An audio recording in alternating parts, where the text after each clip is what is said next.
So yeah, man. So how you doing today? Life's good. Things are good, man. Life How is are you? good. Oh, dude, I can't complain. I can't complain. I'm just gonna broker introduction.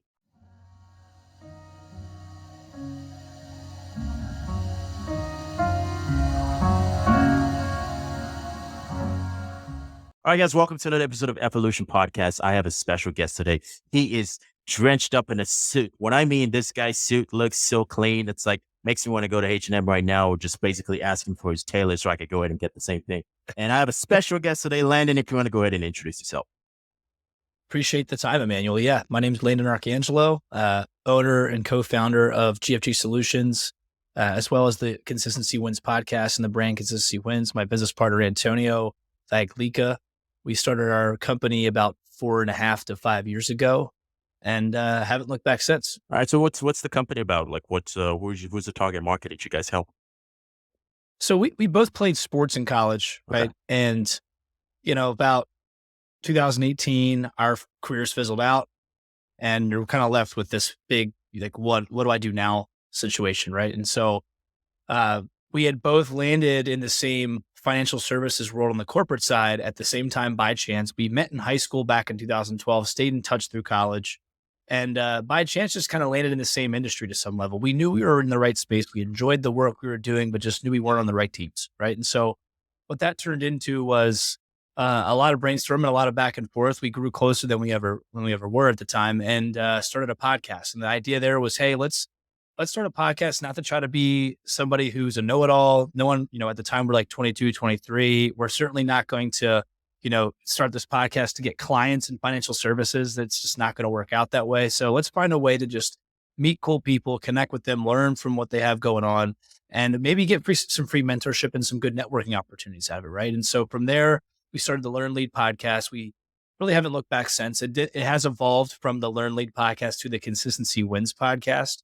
But really the same theme is to really understand, where someone's been, where they're at now, what challenges and successes they've had along the way, and where they're trying to go over time. gotcha. So that's kind of the backstory. I may have over answered that, but that's kind of where we're at Hey, now. And it's totally cool to over answer, man. I'm pretty sure the listener right now is probably driving or doing something. But yeah, absolutely. So now I'm very curious. So why call it consistency win? Why the name?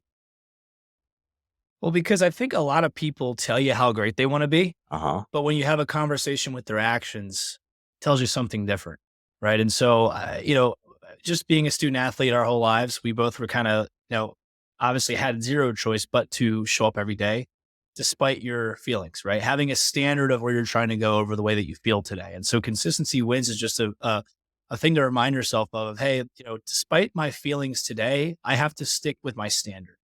And in our business that we're in now, it's all about standard over feelings. It's all about putting in the effort, putting in the work, showing up every day.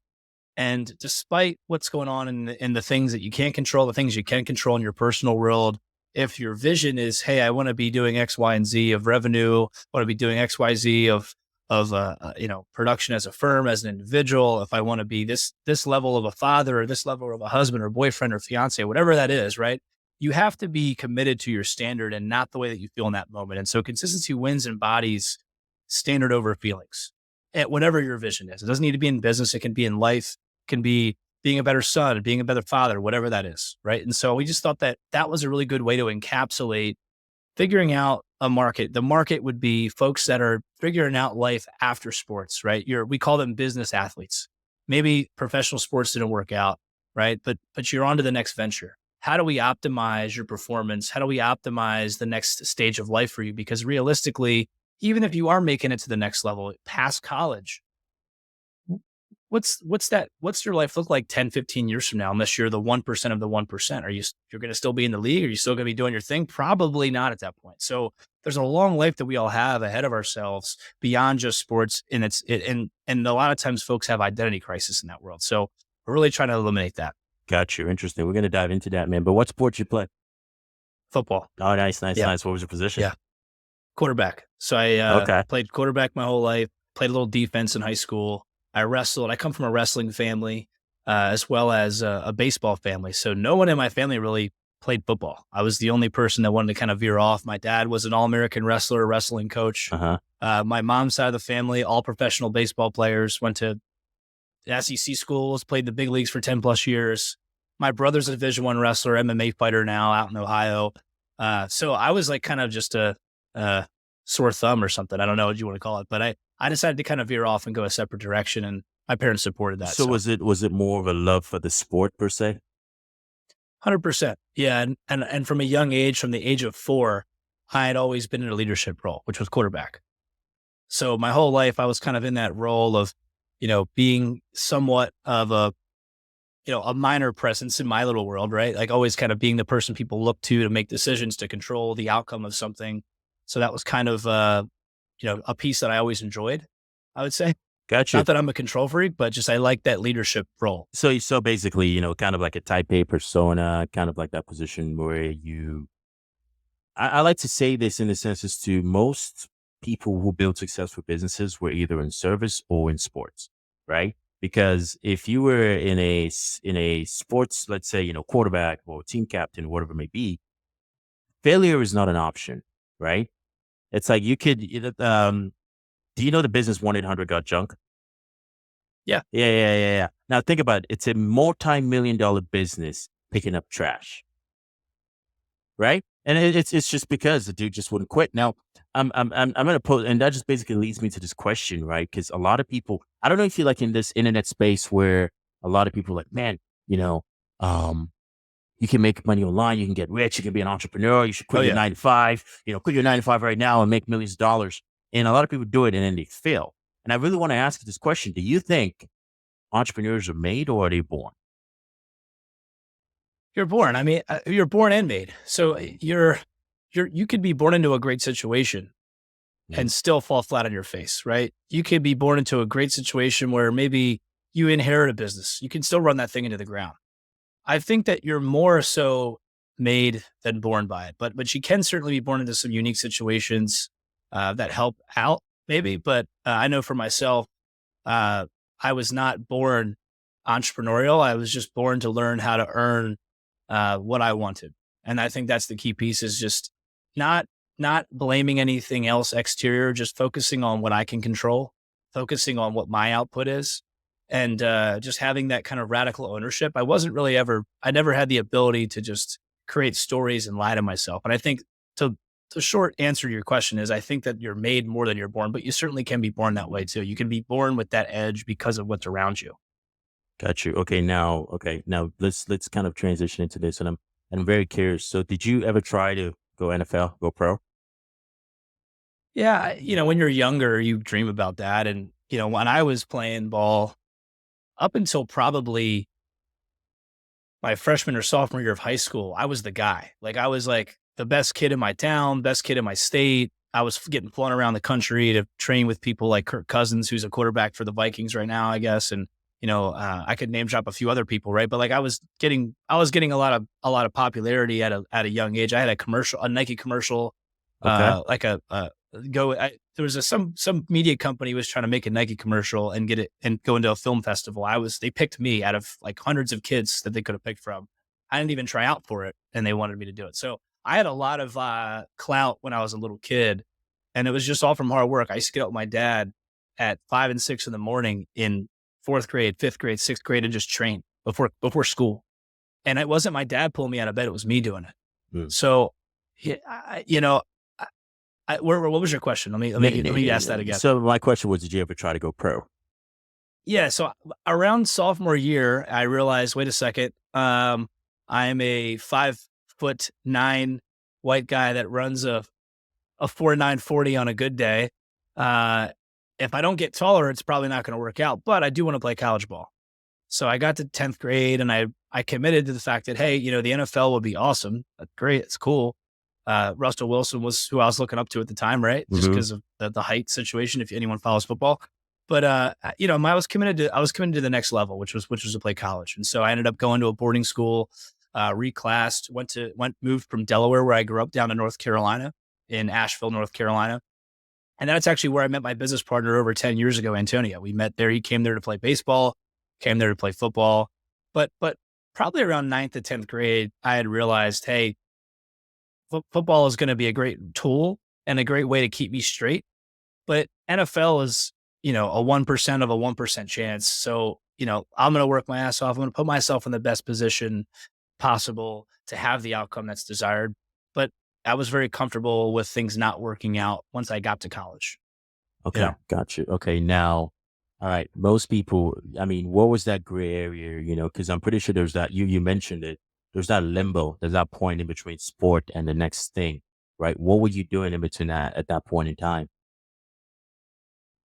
I had a unique situation. I tore my ACL in college. You're asking about kind of the college piece of when I went from Yeah, the realizing that transition the from when you went end of the from road. Yeah. yeah. Yeah. Yeah. So I tore my ACL my junior year of college. I was the number 2 guy on the depth chart, right? So I was backing up a All-American quarterback. I was number 2 guy. I was getting all the reps when he wasn't in. We were going to blow a lot of teams out. We were top 25 in the country. This is going to be my year to kind of take the team over after the starter left. And I was going to have a good 3 years of eligibility to do so.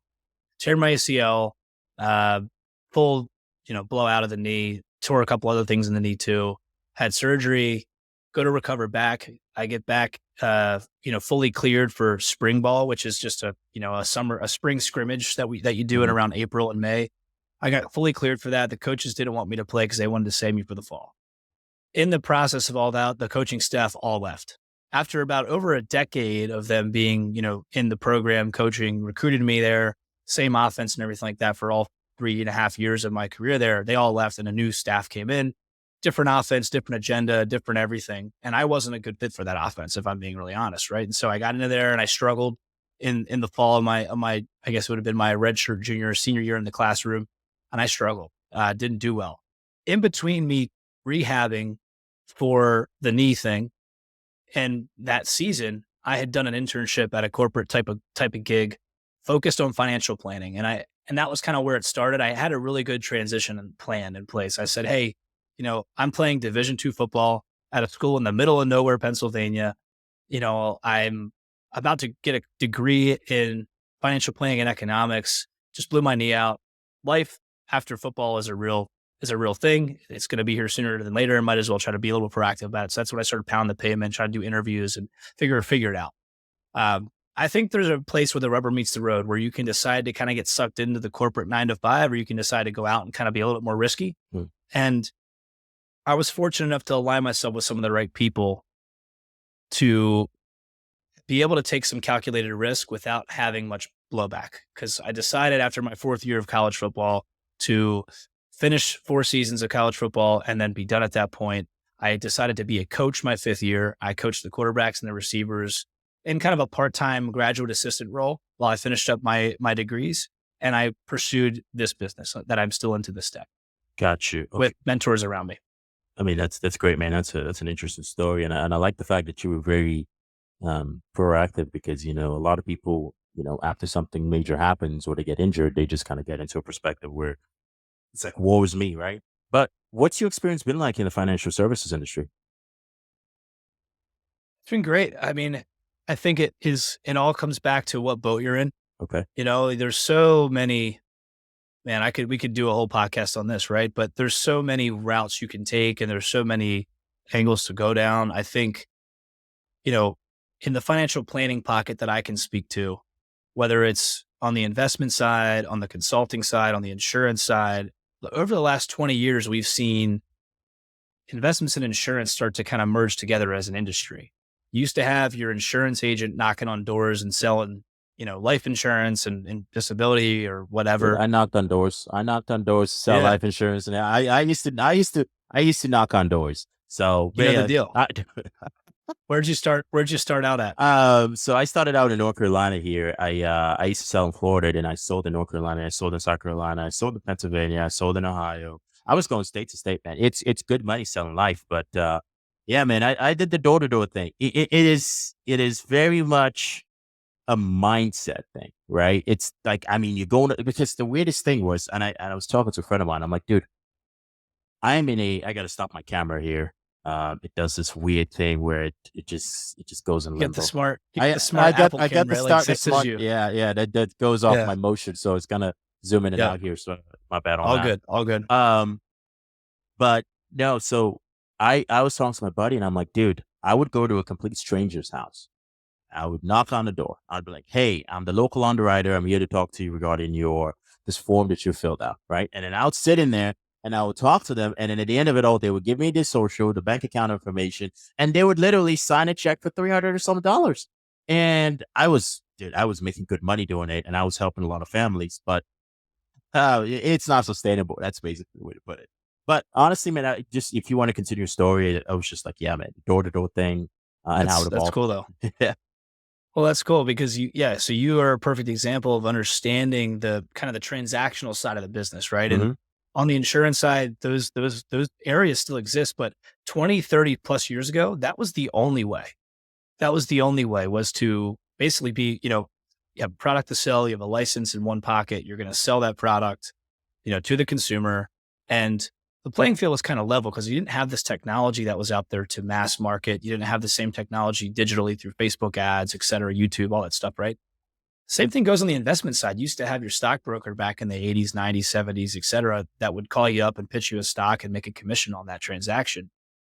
And so, going through my initial piece, I kind of saw value in both ends, right? Because I actually got a degree in planning and financial planning. So I learned everything from insurance, every aspect of insurance, all the way to like retirement benefits and plans, all the way to investment strategies and allocations, et cetera. Anywhere in between all that. Yeah, I was learning a lot of stuff across a wide array. I was learning a mile wide of information about a foot deep, though. I wasn't going super deep into it, right? So I knew that there was value in all of it. So I wanted to try to figure out a place that would allow me to do all of it, right? Be kind of allow me to, instead of, this is a lack of a better way to say it, right? But instead of being transactional, one pocket, trying to sell one thing to 3,000 people, I wanted to sell five things to 300 people. Okay. Okay. Does that make sense? Unpack that for me a little bit. Right. So, to kind of tell you what we do nowadays is we have two practices. We give advice and consulting work for business owners that are focused on growth. We also give financial advice and planning services to families, and that's anywhere from physicians to police officers, and anyone that gets referred to us. Typically, we'll do anything on the wealth management and financial planning and retirement planning space in that entity. But overall, in both of those businesses, we're focusing on asset protection, protecting what you're growing and what you're building, making sure that you're as financially bulletproof as possible, right? If someone were to come and, sue you, they're not allowed to get to your assets. If you're in a business, we want to make sure we're creating blocking entities to protect you on the personal side. If you're a physician, we want to make sure that we're protecting your most important asset, especially if you're young, which is most likely your income, Mm. right? So protecting you if you were to become disabled or something along those lines, protecting your income, that could dramatically be affected if you were to be out of work, right? So that's like more on the asset protection side, going through the what ifs of the life insurance piece, right? If God forbid someone doesn't come home tonight, what's the fire drill of what's going to happen financially in your household? Do you want to have to move school districts? Do you want to have to sell the house? Like what's going on here, right? So having those conversations foundationally, it gives us the ability to grow capital, grow wealth, right? So that's through tax strategy, keeping as much money out of Uncle Sam's pocket and as much in your pocket over time. That's through balance sheet optimization, just helping find the right place to save your dollars and grow your capital, whether it's in your business or on your personal balance sheet.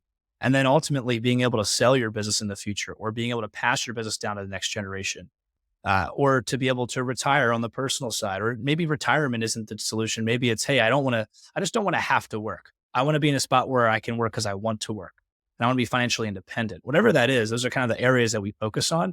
And we have, whether it's strategies and knowledge and IP, or if it's products, we can figure out all that stuff in those pockets. So we call them the four pillars, right? Got you. Now this is a question because we're going to talk a little bit more about that. But this is I kind of want to get your opinion on this. Do you consider yourself a salesman? Of myself Yeah. and of the relationship. But, we pivoted to the model that we did because we did not want to have to sell a product to get paid. We wanted to have to sell solutions and we wanted to have to sell ourselves Hmm. and the relationship. But life is sales, business is sales, everything's sales. Me going out to my girlfriend after this podcast and asking if she's going to make dinner to some level is sales, right? Like it's all sales to some level. It's interesting is no. I mean, you're 100% right, and the reason why is because I was having a conversation. I remember this was a few months ago, and someone she was selling a lot, And she was like, yeah, it's because I don't consider myself a salesperson, consider myself I can't remember the word she said. And I'm like, it doesn't make any sense to me in the sense as to, I think there's a very negative word that is associated with sales, right? I think a lot of people have associated sales to be this dirty, slimy, like this crazy thing. But I'm like, and for a while I struggled with it, right? Which is interesting. And until fairly, so probably late last year, I started realizing selling is a good thing, genuinely, right? Because, okay, so if you ever gone to a store to buy something and then you looked, and then let's say you have item A, item B, and item C, right? It's all the same thing, but they're all different Hmm. prices, right? Which one would you associate the most value to? The most expensive or the cheapest? Right.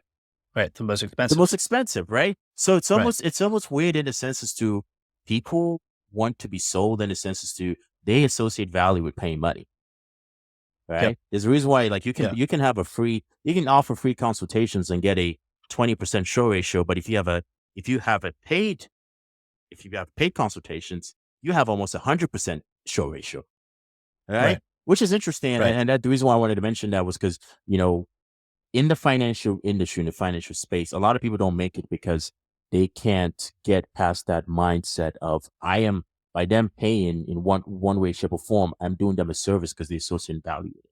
Now, in your yeah, Well said. I'm very curious in your experience with selling, not even selling, just in helping people in the financial industry and in the financial services space, in the four pillars that you talk about. What are the challenges that you have faced so far? Yeah. Love it. So one thing to add to what you're saying, the four I wanted to add Yeah. was like sales in the slimy way is when you're selling something to someone that doesn't need it.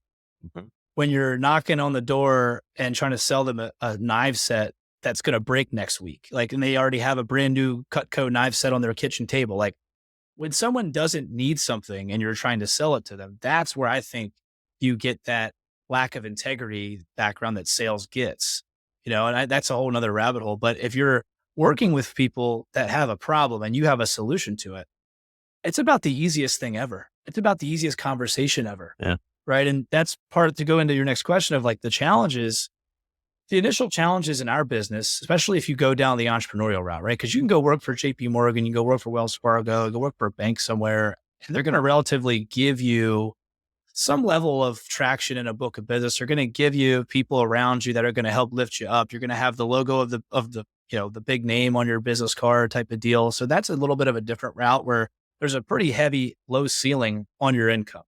You Mhm. can also step into the entrepreneurial space of financial planning and advising where you really do, you know, you're the CEO of your own time. You have unlimited income and revenue, unlimited impact, and a lot of unlimited liability too, right? So the tough part in our world starting out in 2018 is the obvious, which is getting in front of people.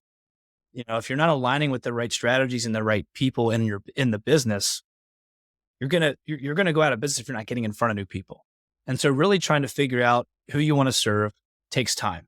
The challenge is figuring out who you want to serve and how you're going to serve them and what their pain points are, what they have going on in their lives at the time, right? And so you fast forward to kind of what we've learned over the years of having thousands and thousands of meetings with anyone that would take a meeting with us, that wanted to talk about their finances, that wanted to maybe save a little bit of money, do a little bit better than they were yesterday. That was really our initial wide net that we'd cast, right? People would ask me 5 years ago, who's your ideal client? I'd say anyone that wants to save money, kind of protect some of their downside and wants to do a little bit better, next week than they were today, right? Mhm. That's really our ideal client. Now, after doing that thousands of times, which is a challenge in itself, is being able to do it thousands of times. You have to be, working a lot of hours and get in front of people and to be valuable. You learn a ton. You learn about who you like to work with and who you don't. And you sit down, you write down 20 of your best clients and you go, those are the people I need to be working with. What do they have in common? Oh, wait. Okay. Half of them are young physicians that are focused on student loans, that are focused on how to protect their income, that are focused on navigating this overnight 400% raise they get going from residency into practice. Figuring out those things. And then also business owners that are kind of in what we call no man's land. They're too big to be considered small and too small to be considered big. They're very good at generating cash flow. They're very good at generating a lot of business. They've already figured out they're out of startup phase. They figured out how to grow. How do they get to that next level? Right. A lot of times business owners' net worth, 80% of it's tied up in their business. Mm.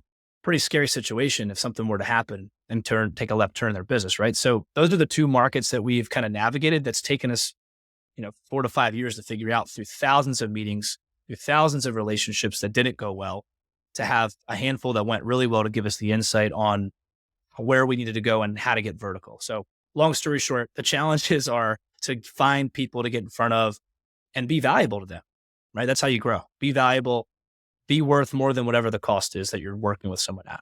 Interesting. So now, you mentioned a few things as far as finding the people.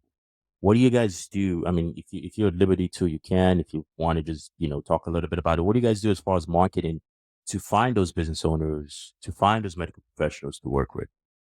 Yeah. I mean, it's a never ending pursuit of a sword that we want to sharpen every week and every day. But currently, the way that we've grown our physician practice is through doing dinner events and building strategic relationships with current clients that are at hospitals all over the country. Mm.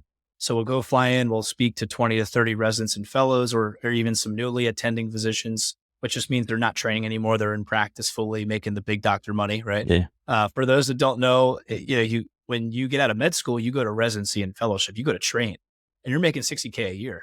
You're not making doctor money. You have an MD after your name, you're wearing the white coat, but you have to go train. Even if you want to go be internal medicine and work in a hospital and be the person that you see when you kind of go in with a stuffy nose type of deal, you have to go to training for 3 years. You're going to make 60 grand a year, 70 grand a year for 3 years before you can even go make a couple hundred grand a year. So we get our foot in the door and build relationships with them when they're trying to figure things out, when they're, getting by on a resident salary and trying to figure out that hump, right? And so we come in with no agenda, just want to provide value, answer questions. This is our agenda. It's a blank piece of paper, right? So that's kind of how we approach it. That's those opportunities have come from thousands of conversations of getting in front of people and building those strategic relationships. That's on the physician side. Um, on the business owner side, what we are doing is kind of in a blue ocean. So without getting heavily into the weeds, like I'm happy to kind of really share anything, but what really, really did to pivot our practice to put it on steroids on the consulting business owner side was just stepping back and saying, hey, we really like working with business owners, but what we don't want to do is have to implement a product to get paid. Whether it was an investment strategy or if it was a life insurance strategy or if it was, insert a billion things you can do in our business to help folks figure out their money situation. We wanted to be able to provide advice for advice sake only. So we pivoted to a consulting model where we charge a flat fee for a service on our cost. It ranges anywhere from $750 a month to $2,000 a month, anywhere in between, depending on the complexity of the work, right? And that's literally if we're not able to 2x or we're going to save someone in tax planning alone and what we're going to cost, we don't work with them. So we've built a due diligence process with business owners where we're going to come through and go really in depth, get really into the weeds, learn about their business, learn about what they have going on, everything from taxes to estate and asset protection, all the way to understanding their balance sheet and how their business operates. We're going to come back to them with some ideas. And typically we're saving folks anywhere from 50K extra in taxes a year and beyond, right? So that's kind of how we like to operate. And because of that, it's super, super referable business because we turn more people away than we take on. So we do a lot of upfront due diligence. If we're not able to truly, truly drive 2 to 3x value in what we're going to cost, we won't work with you. If products are needed, we have a wealth management firm we can use to implement those things, but we're not out to replace relationships. We don't file taxes. We're not out to replace your CPA. We're not out to replace any advisors you already work with. We're there to implement strategies. And regardless of what strategies we implement or don't implement, we're still going to be compensated as your consultant. So we're completely non-biased in that approach, which you really like. So that's allowed us to really not have to market much. We do travel. We do speak at events here and there that clients invite us to. Social media will be the next venture from a marketing perspective of putting out some content. But it's one of those deals where we'll probably take on 60 clients this year.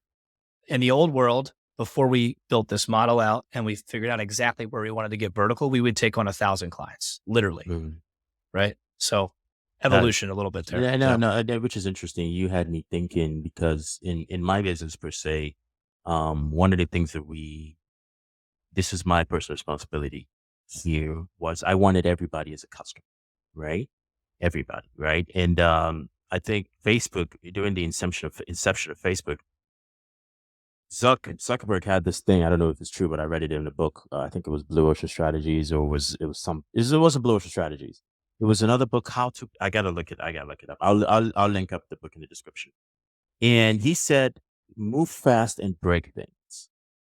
Hmm. Right. And it was kind of like, because if you don't break something, you don't know what to fix. Right. And the other day I was reading this fortune cookie thing. Right. And it says accidents are the is the mother of invention. Right. Like everything happens as a result of like something happening. And early on in our business, what I wanted was, dude, my goal was to get as many clients as possible. Just like you, we're booking 400 appointments a week, right? We were spending tens of thousands of dollars on Facebook ads. And what ended up happening was we had an influx of customers, but we didn't have enough support to handle them, right? We didn't have Hmm. enough training to handle them. And I don't have gray hairs, but I was getting gray hairs from just having, from just that, because it was sleepless nights. But what ended up happening was our churn was too high. Right. And it was, and I ended up stepping back and I met with the management team and I was like, what do we do? And they're like, well, we're kind of all over the place. We have every customer and everybody, every different industry. And she's like, well, we really need to narrow down. And one of the things we did was we just kind of slimmed down to a very, I like to call it elite customers per se, because they pay the big bucks, hence the most value, hence gives us the ability to serve them. But another thing which I'm trying to do right now is, which I'm very curious about your opinion on this, is the toughest part about running a business is the operations, right? You would agree? Yeah. It's just the management. I'd say for me, yes. It, My business partner is great with it. I wish he was on here to be like, "You're full of shit," but I think I agree it with you, you know? yeah, and you know what's funny? I think it's a personality thing. Yeah. Right? I think it's a personality thing. Like, for instance, you seem like a people person, right? You seem like someone who, dude, we could drop you in the middle of I don't know, Serbia or something, and you'd come out of there with like 1,000 friends. And they'll be like, "Whoa, Landon, bro, don't go." And we could drop your business. I don't know about him, but maybe we drop him in Serbia, and he'd be like, "Get me out of here," right? And I think it's a personality thing, because for me, it was also like the operations suck because I just didn't want to sit there having to, okay, do this, do this, do this, do this, do this, do this, do this. And then I hired somebody and then I just focused on what I was good at, which was sales and the marketing, right? Yeah. Now, I want to talk a little bit about, I like to talk about external factors per se that I would say hinders a business. So did you guys ever face any competition, right? Did, another wealth management company come out the blue and be like, oh, we got to shut them down? Shut us down? No. Um, yeah, it's it's crazy because like what most financial advisors do is very commoditized. But even with that being said, there's only about 3 to 400,000 of them in the country with obviously what, how many people in America? Like 300 million Yeah, plus? I 356 don't, million, something like that. Yeah. yeah. So there's just there's a large amount of demand for financial services and a very limited supply. There's the barriers of entry aren't easy. So there'd be a lot. It happened a lot less than I thought it would happen. I did want to ask, so your business, what kind of business did you do? Like or are you doing currently? Like what was that product line, that deliverable? What did that look So I like? got to go into like the origin story. So obviously, I was Okay. selling insurance when we had an insurance agency, and as a team combined, it was a few million a year, which was good. But things ended up happening, and then long story short, everyone had to go their separate ways, right? Which ended up with a lot of debt, a lot of chargebacks, as you're familiar with the industry.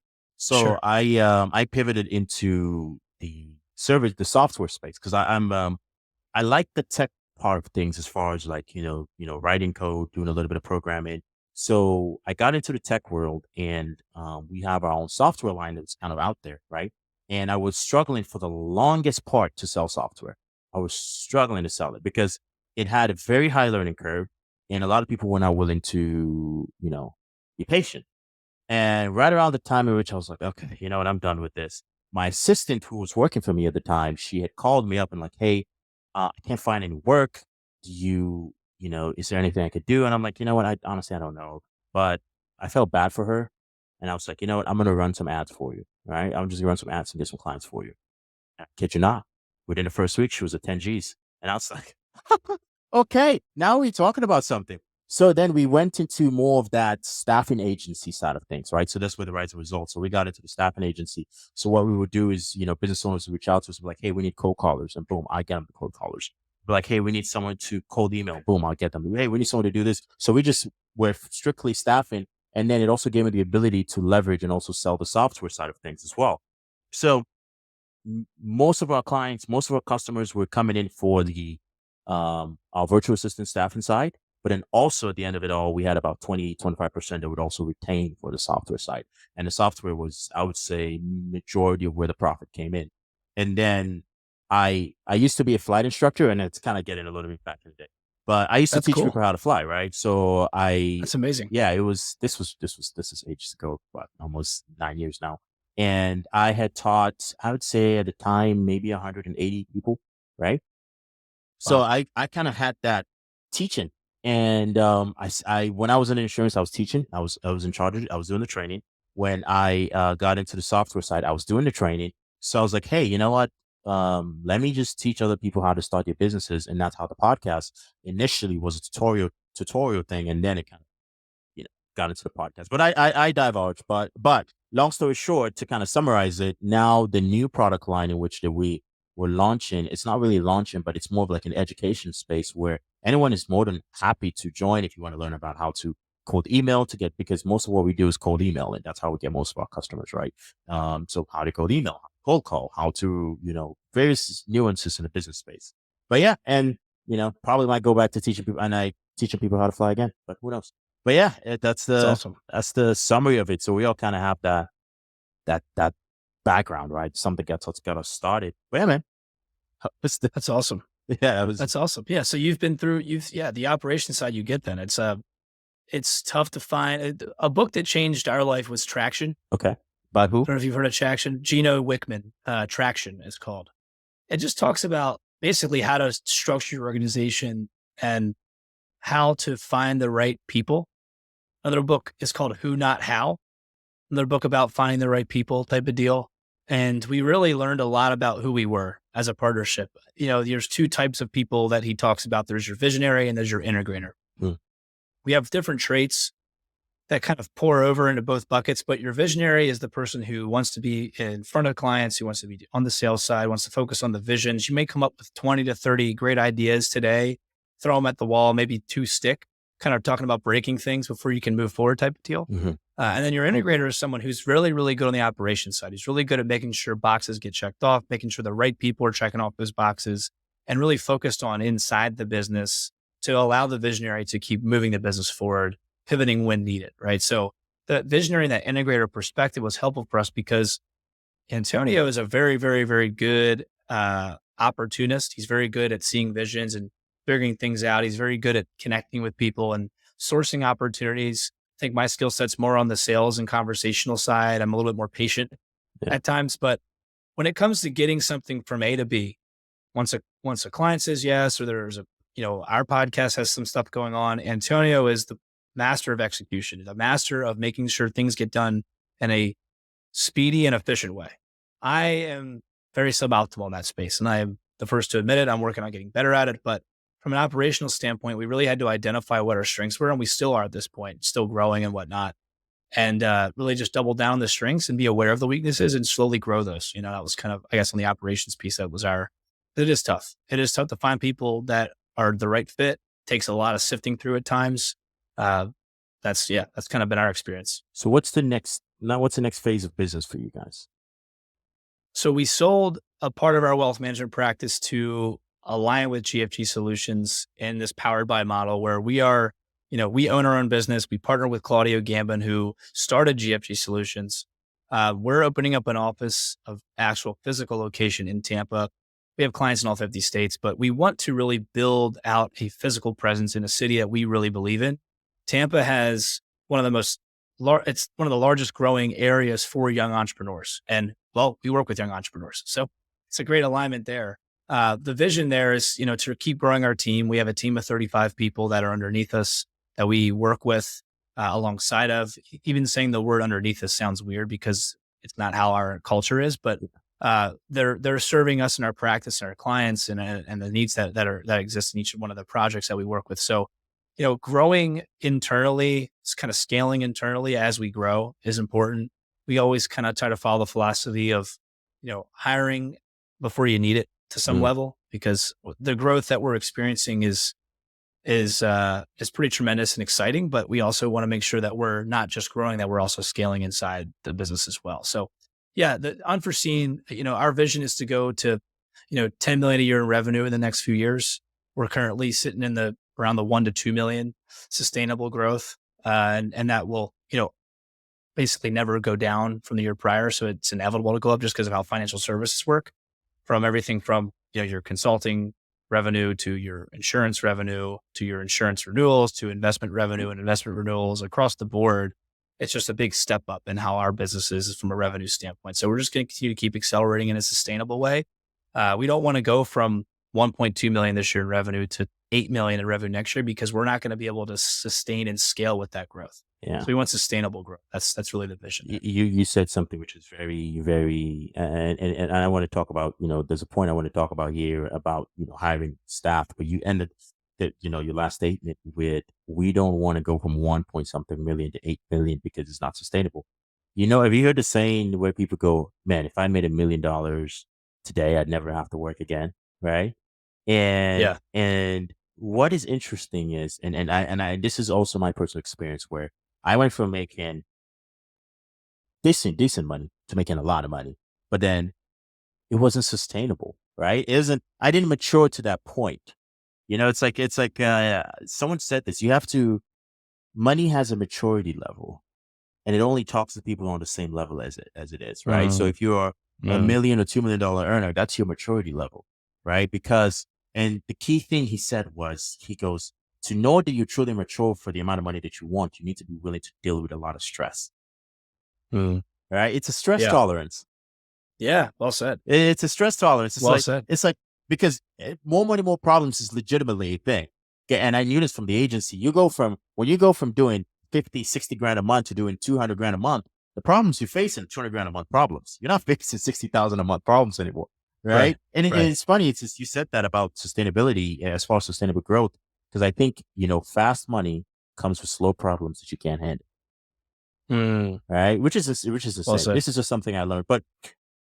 And also, and I'm going to ask you this question here. So, but first I want you to kind of make you understand the point here is, so when we were running the life insurance agency, I had a hire who was the most promising hire ever. The dude came in straight off the bat doing 80 grand a month, straight off the bat.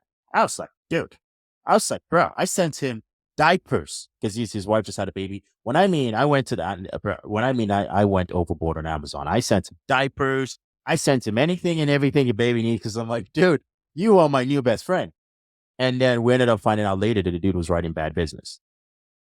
So we got hit with chargebacks, hefty chargebacks, right? Which we're still paying for 2 years later, right? And obviously that there's I'm not going to go too much in depth of that right now, but we made a bad hire, right? So in your agency and in your team, how are you guys able to avoid, or basically navigate from hiring, it's not even bad talent, but people will come in with bad intentions? It's sometimes tough to avoid, but I think our process with how we work with clients, this isn't a political, corny statement. Like, I do really think the financial planning process eliminates a lot of unsuitable recommendations, right? There's a lot of ways to get chargebacks. For anyone listening, it's basically when someone buys a life insurance policy and then stops paying their premiums, the policy gets canceled. If it's within a certain period of time, the insurance company now needs their money back from the agent that sold that policy, right? And so if you're selling products that are not suitable to the client for whatever reason, there's a million ways it couldn't be suitable. We've heard horror stories of advisors and agents out there writing fake checks and moving stuff around, and just also trying to basically sell people things they don't need, right? Goes back to what we were talking about earlier, right? It's really just making sure things are suitable. So the planning process that we do is based on your cash flow, whether it's a business owner or a personal side, making sure we understand and can identify everything that's coming in, going out, and then build something that's going to really sit and fit with your overall picture. That's the idea, right? I think there's a lot of folks out there that say they do it, but then there's a handful of folks that are truly acting in the best interest of their clients. So we have, probably the percentages of lapse ratio and persistency is very vague as how they calculate this, but I know that we have an extremely low chargeback world, just because we are doing a more holistic approach we're doing a more holistic process. We're not just talking about insurance. We're talking about everything from investments to the business bank account and how we're optimizing cash in there, how we're optimizing cash flow and budgeting, to the asset protection, to the estate and retirement. Like, we're doing a full holistic kind of audit so that the insurance is part of the puzzle. But remember, I said we'll have 60 clients that we bring on each year. We're probably working and helping them with 5 to 6 different things. And some of those 5 to 6 different things can be products at times. Some that can be consulting fees. Some of them can be investment relationships. It can be a lot of different opportunities that we're working with people on. So we're creating a more holistic approach, and we're kind of not focused on volume, we're focused on quality and who we're working with. So we've filtered down our client archetype to really know what their pain is, what they have going on in their world, what they're focused on, so that a lot of our recommendations are very sharpened because we've worked with that specific type of client avatar a million times. Gotcha. You know what I mean? So do you have your Series 6 license? I do. So I have my Series 7, 66, Okay. SIE. I have a degree in financial planning economics, and I actually just got my CEPA, my Certified Exit Planning Advisor designation. So that's more focused on value acceleration for businesses. Good exit planning is good business strategy is kind of the hill they die on in that curriculum. Okay. So just saying, hey, maybe you're not trying to sell your business, but getting your business ready to sell is going to drive more value and revenue to your business, right? Really looking internally at your human capital, your structural capital, your customer capital, and your social capital. All these different pieces that are going to help drive value to your business is going to help it grow, so that even if you don't want to sell it, it's going to do better just because you're focused on making it attractive. You know what I mean? Now I'm intrigued, and I'm really intrigued about how you interact with your clients. Now, if you don't mind, let's just kind of let's call it like a role play perspective where I come in. I'm a physician with a practice of, let's say I have 6 staff members, right? And book of business has us maybe at 600 grand a month, right? Something like that, right? Hypothetical. Sure. And, we get in contact, walk me through the process. I'm like, hey, you call me up. I'm like, hey, Landon, hey, what's going on, man? I love it. This has been awesome, by the way. You're awesome. You sent me an awesome list of questions. Like, you're super locked in. It's been cool. I love Awesome it. conversation. Definitely want to have you on our podcast too at some point if possible. But yeah, so our process in that world, so that's 2 markets kind of crossing over, right? So Okay. we work with physicians that, a lot of them probably don't own a practice yet. Some of them do. We have a handful of clients that are in medicine that also own their businesses as well. And then we have a lot of business owner clients that aren't in medicine. But this is a cool, unique opportunity of overlap. But really, our process looks like, an initial call when we're just having a nice little get to know you session. It's just me learning about what you have going on, right? I'm going to ask you what's important to you. Talk to me about your business. You kind of already gave me some pieces of revenue. But really, the first interaction is just kind of a little first date, just to see if there's some alignment. We'll talk about our pillars that I talked about earlier. Mhm. Say, hey, we started in the wealth management business as advisors, right? And we really liked working with business owner clients. So you liked working with physicians as well, specifically on the personal side. But what we didn't like was that we had to sell a product to get paid. So we started this consulting model to focus on advice for advice sake only, right? And when working with our, business owner clients, a lot of what we found was your cliche financial advisor is trying to compete with your business's rate of return. Well, let's face it, your business is your best rate of return. Yeah. So this consulting model allows us to give non-biased strategic advice. And when we're working with our business owner clients, we're focusing on 4 pillars, right? So asset protection being one, right? Making sure that no matter what happens in your life, Mr. or Mrs. Business Owner, you're as financially bulletproof as possible. It's not really a question of, hey, what if I get sued? Right? It's a matter of, hey, what is at risk if I get sued? Right? And so really auditing all that, from everything from your operating agreements to how you own your business and how you own your assets and where you own them, and making sure they're done in a way that no one can come get to you, is the key first foundational piece, right? And along that conversation, I'm obviously going to gauge any questions on that, any thoughts there, right? The next piece is really just talking about tax planning, right? And so on the tax planning side, typically what we find is your average CPA, 90% of CPAs are there to tell you, hey, here's what you made, here's what you spent, here's what you owe. There's not a lot of proactive tax planning and tax strategy conversations going on, right? And so, our role again is to not be your CPA. Our role is to not file taxes. We're not CPAs and we don't do that. It's how we operate. Our role is to lay out some strategies, because a lot of times there's not a lot of proactive conversations going on. And so typically the tax planning strategies is where we pay for ourselves multiple times over in the first year alone. And then that way, kind of moving forward, right? So that's really looking at what tax strategies have been taken advantage of and what hasn't. And then going to your CPA, going to your CPA and having them implement those strategies, coaching that to implementation. We're not just going to say, oh, here's a couple of good ideas. Maybe we salary our kids. Maybe we rent our home out to our business for 14 days a year, the Augusta rule. Maybe we decide to conduct a cost segregation study on your real estate properties to make sure we're taking advantage of depreciation and deductions properly. There's just a million tax strategies out there that the CPA industry most of the time is not built to serve. And so we're going to take all these strategies that are in alignment with what you have going on and bring them to your CPA and have them implement that, right? If you don't have a CPA or you don't like your CPA, we're happy to go. We have a bench of people we connect you with, but we're certainly not out to replace good relationships, only the bad ones, right? Interesting. Balance sheet optimization is the third one, and I would keep going into that, right? I'll let you go, but I would cover balance sheet optimization, talk about building liquidity in their business, building efficiencies, making sure that they're really beefing up the balance sheet and trimming the fat on the variable, on some of the variable expenses and some of the fixed expenses mainly too, and getting into that. And then I would go into estate and exit as well. I can go into that after you go. I didn't mean to keep going, absolutely. No. You bring up some good points. And what I wanted to kind of do is I wanted to play devil's advocate here and come up from a perspective of, let's say I am that business. You look at the balance sheet, you look at everything, you look at the books. What will disqualify that business from being a candidate for your services? Well, there's two costs, right? There's the cost of what we're going to cost, which we're going to recommend a cost of what that's going to be in a multiple on what they're going to save in working with us. If let's say that we're able to save this business under $200,000 a year, and our monthly consulting fee is $1,200 a month, right? That's a fairly average situation that we'll see. Let's say that's the case. Well, we already know that our value is going to massively exceed our cost. We're going to be super referable. We're going to really help drive a ton of value. The other cost is the person's time, right? So we're going to put 30 to 40 hours of time into every relationship just in the first year alone, right? And roughly 15 to 20 hours in the relationship every year after, depending on if the business sells, depending on if other things happen. Sometimes our time in the relationship could go back up after year one, right? But the other cost to the business owner is their time. We're going to need about 4 to 6 hours of their time through the 12-month engagement of the first year.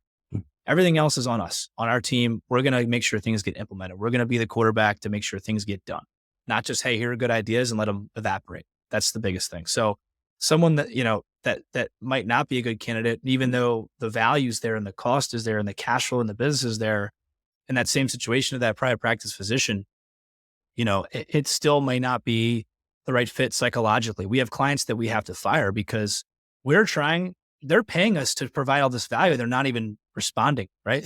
So there's times where like people can't get out of their own way, and we're certainly not going to risk, a few $100 of revenue to our business to not provide value. Like we're certainly happy to cut ties with people that are not trying to help themselves, right? So there's plenty of people that do want to help themselves. Yeah. You make a really good point, man. And I think, and what's interesting is from a perspective of if you're coming from a perspective of where your customer is not even, or basically the person you're in service to is not responding, what ends up happening is they end up canceling the service and then saying it's your fault. Yeah. And dude, sometimes it is crazy, man. Sometimes we'll have, we've had business owners that, they're doing, $1 million a month, $2 million a month, $3 million a month of revenue. We're a Netflix membership to them, right? Mm-hmm. To some level. So sometimes you have to raise your costs to be in alignment with what's valuable to them. Right. And so there's different, that's a whole nother podcast probably. Right. But really, I have found, for every 100 clients, we might have to fire 3. So I don't mean to sound dramatic, right? But there are times where we take clients on that are like, this is amazing. This is great. And then they just get really busy and they don't make it a priority, it's like you said, it's, Can you unpack this for me? You said something in this perspective of, you had $1 million a month and, your services cost $1,200, which I personally think is relatively cheap. If you're going to basically 2x the amount of money to do saving, or basically the amount of money to do cash flowing. Now, why is it? Yeah, just unpack it for me from the perspective of, okay, you're like, hey, it's $1 million a month. You're like, rather than charging them $1,200, you're going to charge them 10 to 20 grand a month because it's going to make the service more valuable. You just unpack them because you have a key. What you're saying is, I 100% agree with you, but I want to understand it because there's a lot of business owners that are watching this. I'm like, wait, you want me to charge differently because my customer makes more money? So our cost structure will be based on the complexity of the work. Sometimes we connect with someone. I was just giving kind of, Yeah. crazy different examples, but there's times where we come in and someone may have already taken, strategies in place and things that we would implement that would be worth, you know, associating our cost with that. So what the good part with us is we can make things very flexible to the situation that we're engaging someone with, right? So, any of our business owner clients that we initially engage with that are doing those types of numbers, call it 10 plus million a year in revenue, that cost structure probably doesn't make sense unless they've got a badass CPA that's Yeah. really doing most of the stuff of the good proactive strategies with them, which quite frankly, probably 10% of the time we run into that. The other 90%, there's a lot of opportunity, right? And so, our cost does go up based on the revenue and based on our impact on that revenue. So yeah, it really does depend. After the first year of us engaging with someone, we are going to cut our cost typically in half because we've done a lot of upfront work. A lot of times it's just kind of monitored, and now we're just tweaking things along the way. So yeah, Okay. it does. It definitely ranges. I gave kind of a rough range, but we definitely charge more than 2K a month, depending on the relationship and how much hands on we need to be. Because there's certain relationships we have where we're basically a fractional family office. Mm. So a business owner will have us come in to basically be their fractional family office. And that's a lot higher of a relationship. That's going to also be, the values going to be correlated with that cost, You know what's interesting? The reason why I'm asking this is okay. So let's put three people, right? We have one person making 50 grand a month. We have another person making 20 grand a month. And we have another person making 10 grand a month. They all walk into a store, right? They walk into Target or Costco, right? And they're supposed to buy this pen, right? This is a touchscreen pen. And this pen, there's three versions of the pen. There is the $100 version, the $40 version, and the $10 version, right? Now, I want you to, so the main thing I kind of think about is, so to the person that makes 10 grand a month, the $100 version might be too expensive, right? It might be too expensive. So $10 might be basically what they might see value to. And the person that's making 50 grand a month, $10 might be way too cheap. And $100 is what they see as value, right? Which is Mhm. interesting from a perspective. And this is just my brain just thinking here is sometimes your service can be perceived as too cheap, Sure can. right? Sure can. We started this business model charging $300 a month. And we talked to a consultant. They're like, why are you charging so little? We're like, huh. I didn't think about it. Right. So we were, talk about a business doing anywhere from 1 to 5 million in revenue, just to keep things more probably Hmm. realistic in the pocket of where we were at the time. And we raised our cost, we raised our fee. We were getting more people saying yes the higher we raised our cost per Yeah. month, right? The higher we would make our cost, people kept saying yes.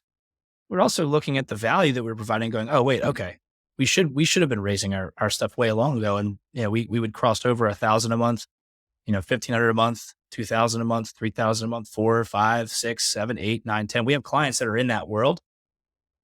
Those are a lot smaller of a percentage than the clients that are in that probably 750 to 2K a month range. But we have a very complex metric that allows us to calculate what that cost will be, to where we're having a lot of very happy yeses and a lot of very referable clients that come in. They're very happy with what we're doing. We're providing the right amount of value versus the cost. If we're like, again, it goes to that 2X to 3X world. We're basing our cost on a 2 to 3X multiple and what we're going to save them on the tax planning alone. Yeah. If that multiple is going to be a lot higher, but it's just in the first year, and after that, it's going to be a lot lower, we would like to really make sure that we're weighting that accordingly. So we are very customized to the relationship. But to go to what you're saying, you're totally right. Most people in our business of financial planning charge no more than like 3 to 5K a year to work with them and do a lot of things we're talking about. And that's where I would agree, that there's diminished value perception Yeah. in that low cost. And what's interesting, and I kind of want you to just show me is how much of that charging 300 to 500 is not even about product, but it's more about an internal self belief. And also time leverage, Yeah. right? You're going to put in a good amount of hours on that project when you have a 35 person staff and team. How many clients you need to have paying you 300 a month to generate the revenue you need to be able to put food on people's tables, Yeah. right? So there's that aspect of it too, Yeah. No, you make a good point, man. And And I think there's a lot of people that's gonna watch this and be like, "Oh, you know what? Oh, you guys are charging." And I personally believe there's a reason why an iPhone goes for $1,200, right? And then right next to it, you see a store, an Android phone going for $150. But people will stand in line for a $1,200 phone when they can go to the next door, go right across the street and pay $150 and get the same phone for the same thing, but they'll pay more, right? And it's almost like they'll pay more and they'll brag about it, right? Right, right, It's what's interesting right. thing. Think about and I think about it from a pricing structure because the academy we're coming up with was I'm like, if people can't brag about our product, then do we or our service? Do we really have a service? Like if we're not the iPhone and we're the Android, right? In a sense, it's oh man, I did business with them and oh yeah, it's too cheap. But if they're like, well, dude, I paid $3,000 and I got this much service, you they will refer you because they're like, you are the premier of the industry. Yeah. Well, and I can't stress this enough, and this isn't even to be self-promotional.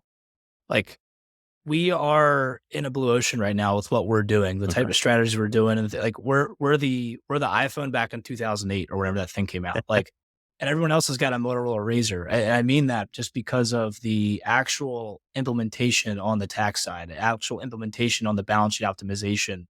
We're not trying to compete with business rate of return, which is not common in our business. A lot of times, what we recommend doesn't pay any financial advisor or wealth manager, but because we're acting in that consulting relationship, we're now becoming the true quarterback of their world. We're now becoming the true centerpiece that's moving all the professionals in the right place, which again is something that I think is going to become more and more common. But right now, there's literally no competition in what we're doing for folks. And that kind of comes in with the deliverables that we have that we show obviously to our clients. But that's really the overarching point I guess I want to make sure I made.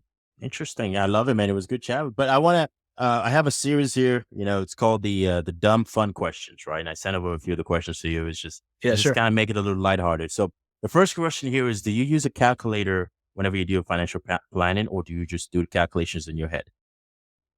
Financial calculator right here. This is like the fail safe or whatever. I don't know. If I need to do some actual hard math, going through some concepts with clients and they're, moving a lot of percentages, numbers move around, sure.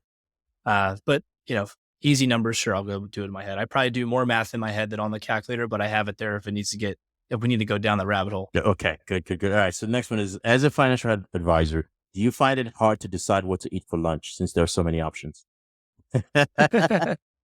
That's great. That's cool. Yeah, I'm kind of regimented. Chicken, steak, rice, very boring, very lean. Yeah. So yeah, It's important to stay. uh, It's important to stay in shape, man. It's important to stay in shape because what yeah, what do you say? It's what's the word is your first impression matters, and if you look like you take care of yourself, people will actually feel like you take care of their money. You know. sure. And oh, That's well said. third one is: do you ever wish you were advising aliens about their financial matters? I already do. I already do.